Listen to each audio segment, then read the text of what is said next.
And yeah, as soon as they saw me, they basically were like, don't gain weight, don't gain weight, don't do it. So yeah, I left that first appointment kind of mad, to be honest, and upset and shamed. G'day mate, my name's Margie and welcome to our YouTube home, Mixed and Nerdy. If this is your first time here, I am an Australian, my husband is an American, and we met in Japan. So I'm sure that you've seen from the thumbnail, basically this is going to be my comparison of what it was like for me to be pregnant in Japan with my son versus what it's been like for me to be pregnant in America this time around with my daughter. And I'm sure that, again, from the thumbnail, you've probably seen a lot of this has got to do with weight gain and the epic shaming that has come along with it. But there's also a few other differences as well, like food and ultrasounds, what the appointments were like. Health insurance is a massive difference and not in the way that you think it might be. So I'm gonna break down basically what it was like going through the stages for each pregnancy and the massive differences I found both culturally between the two.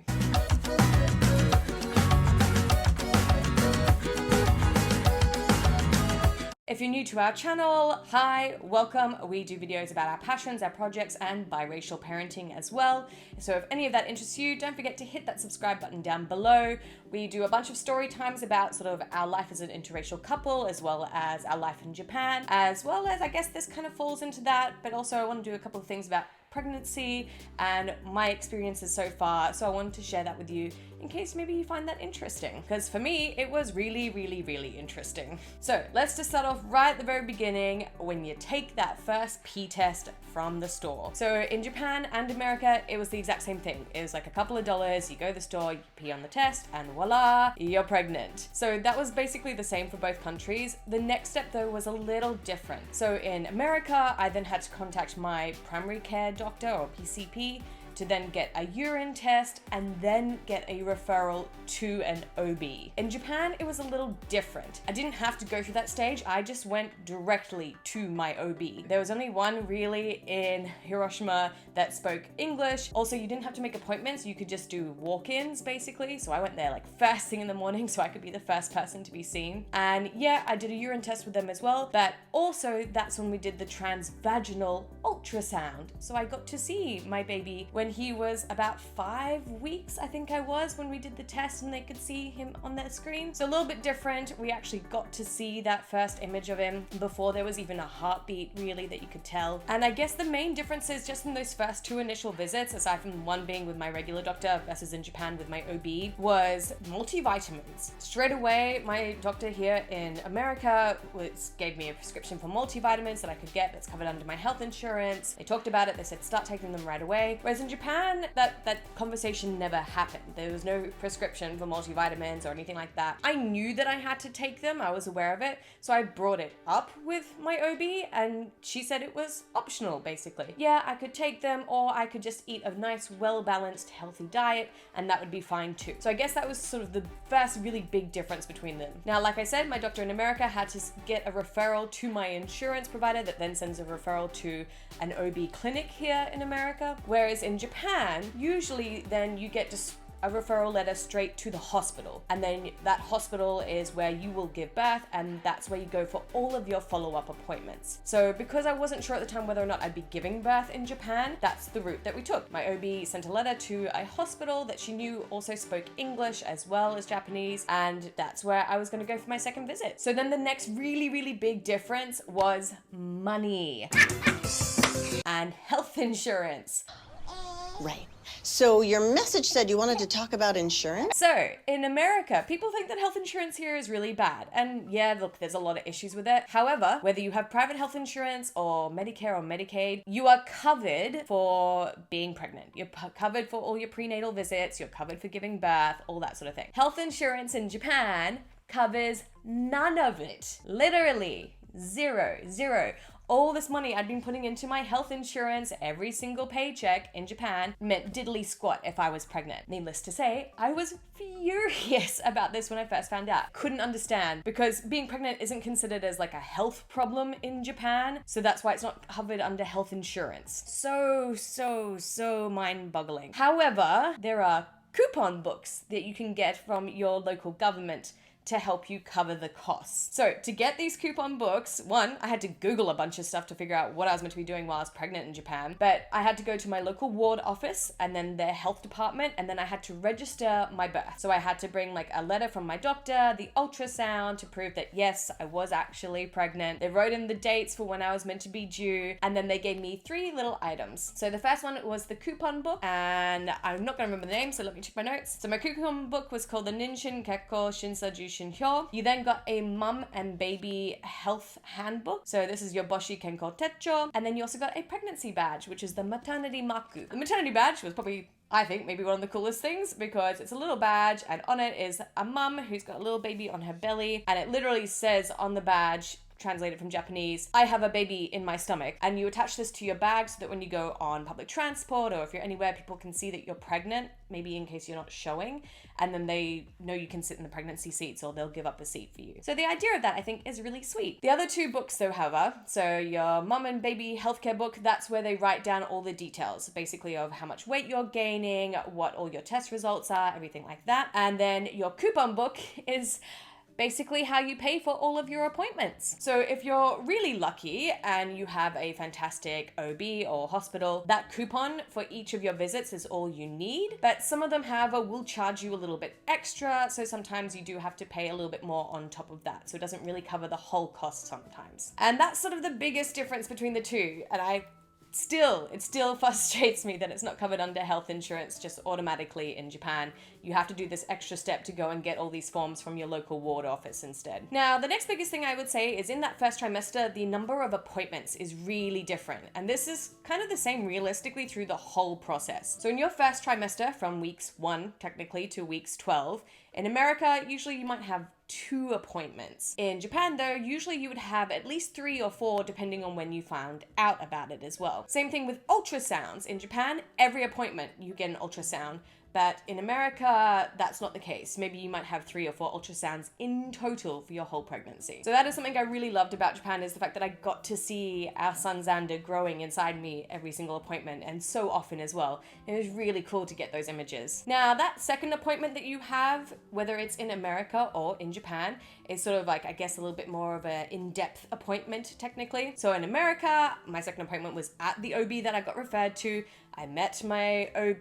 We had a very quick chat. He also did a transvaginal ultrasound. It was just there, lying on the bed, my legs up. My husband was there next to me. We got to see the baby. We got to see the heartbeat.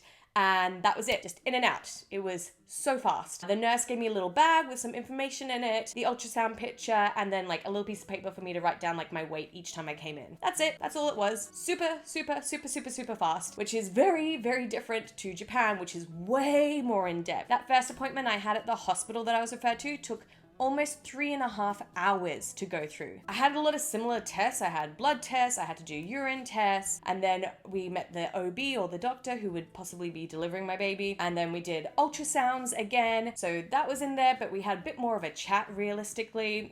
My friend who was with me who speaks both Japanese and English, so she helped me translate a few things, but the doctor was pretty good. He spoke a lot of English as well. And then we had a nurse consult, which is not something I had in America.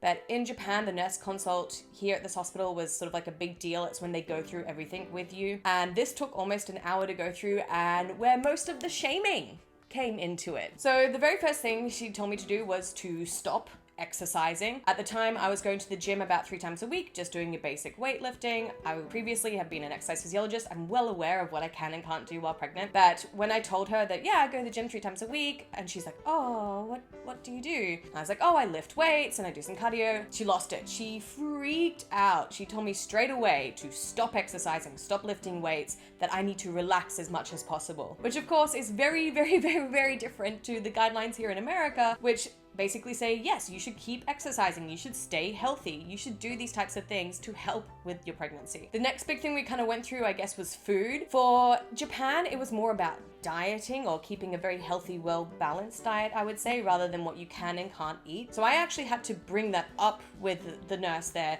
because I'm aware that, like in America and Australia, you're not allowed to really eat cheese unless it's been pasteurized. You shouldn't eat deli meats. I think that's honestly all I could really remember. So that's why I brought it up with the nurse. I was like, oh, what is okay for me to eat, or what shouldn't I eat? She said, yeah, cheese is fine. Of course, though, in Japan, cheese isn't eaten the way it is in Western countries. I asked about sushi. She said yes, sushi's fine. Sushi's really good for the baby. It's fantastic. So that was still okay. She said no to basashi, which is horse meat. I didn't really eat basashi anyway, so that was not a problem for me. And she did also say though to stay away from raw red meats, and if I went to yakiniku, to make sure I cooked my meat really well, which is like Japanese barbecue. So there was quite the difference really between the two. It was very much more focused on telling me that I should be eating a healthy diet rather than the yes-no foods. But also those yes-no foods are very different to America, where yeah, I wouldn't really eat sushi over here. The next thing we kind of went through was the option of an epidural, basically. In America, of course, it is your personal option, whether you want to get the epidural or not, if you want to get a C-section or not, that's something that you discuss. That's not really the case in Japan. You don't get an epidural unless you want to pay an extra $3,000 to get the epidural. And not every hospital offers it.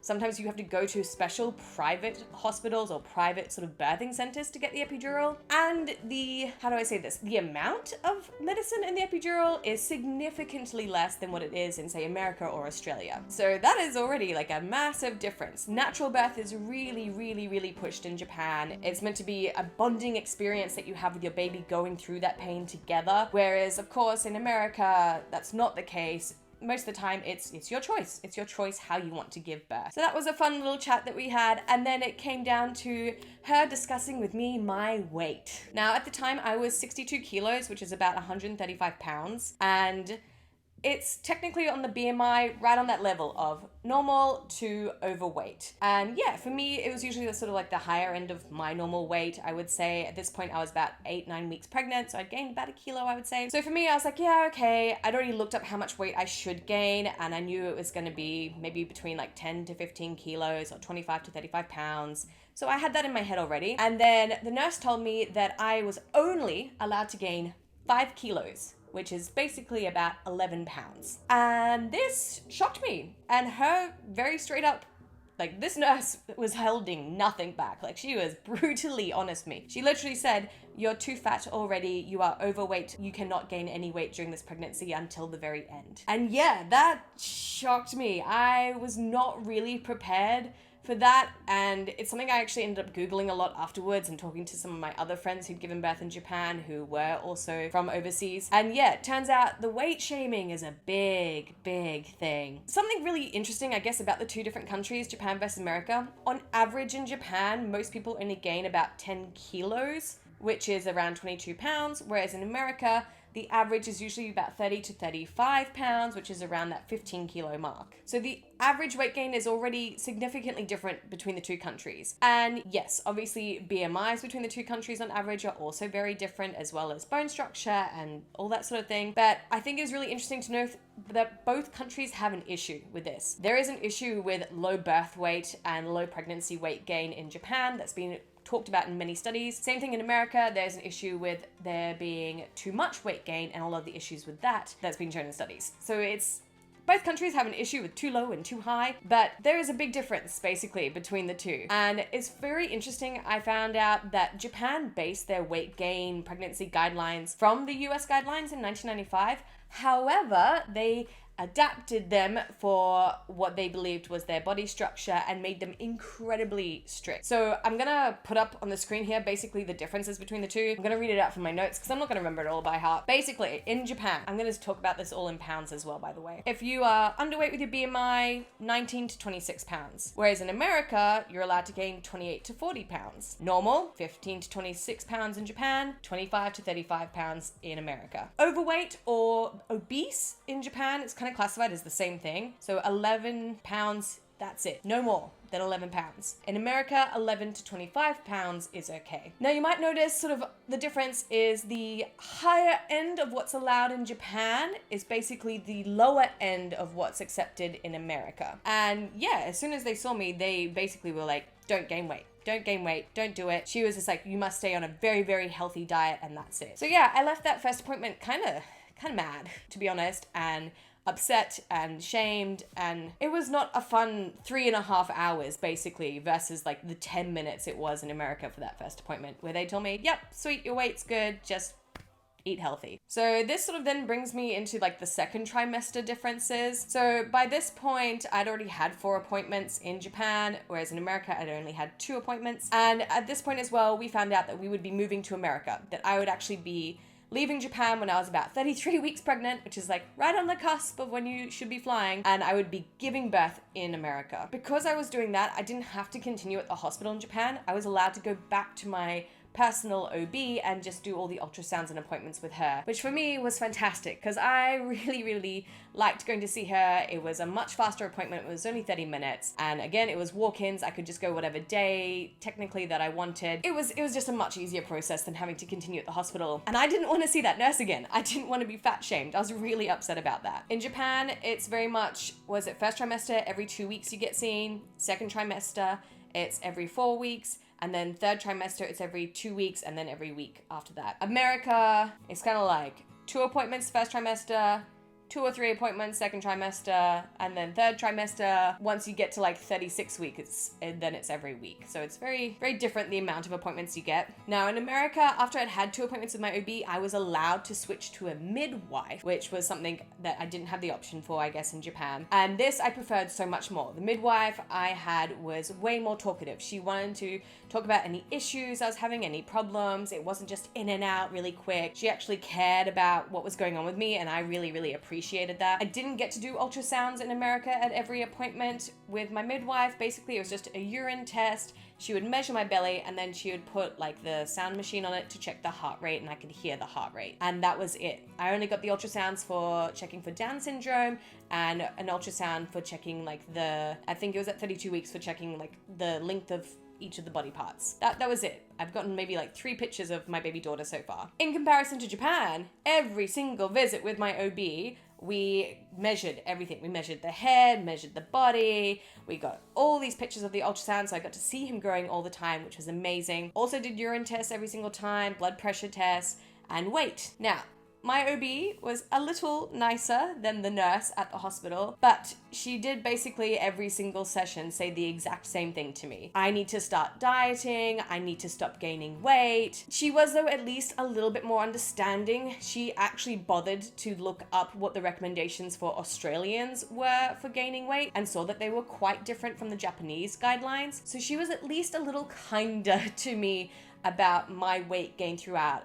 So she would check both each time and be like, you should maybe diet a little more, but you are okay in Australia. So at least she understood that, and I appreciated it, but she did still tell me to diet every single time I went to see her. The other really big difference I probably want to point out is, I guess, how the ultrasounds were taken at first. In Japan, when I go to my OB, whenever I'd get like a pap smear or the transvaginal ultrasounds, you go into a separate room and there's a curtain with a chair. So you get undressed behind the curtain, you sit in the chair, you have a blanket over you, and then the chair lifts you up and rotates you and then pulls your legs apart. And the curtain's still there between your face and like the next room. So then the doctor or the OB comes around to that next room, and then they will pull back the curtain just so your face and their face can be seen.